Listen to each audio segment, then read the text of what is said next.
Forgotten username recovery failed on Ratesetter Fix. If you've been trying to recover your Ratesetter username and the recovery keeps failing, don't panic. This is a very common issue, especially after Ratesetter's integration with Metrobank. Most people get this wrong because they assume the old login system still works the same way, but here's the surprising truth: Ratesetter's access process has completely changed. The platform no longer uses traditional usernames for login. Instead, everything now runs through your registered email address. So if you're trying to recover an old username, the system may not recognize your details at all. That's why recovery attempts often fail, not because your account is gone, but because the system no longer supports username-based access. Here's how to fix it step by step.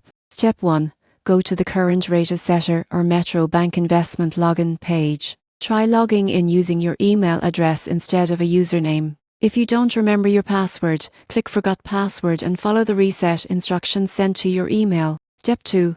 If that doesn't work, check your inbox or even old folders for previous messages from Ratesetter or Metrobank. These will confirm which email address your account was registered under. Step 3. If you're still stuck, contact the Ratesetter support team. Provide your full name, registered email, and any reference numbers from past communications. Mention that your forgotten username recovery failed and ask them to verify your account manually. Most people waste time retrying the old username recovery link, but that no longer works because of the system upgrade. The new login method is based entirely on your verified email. So don't worry, your investments and account details are still safe. Just use your registered email to reset your access and you'll be back in control of your Ratesetter account in no time.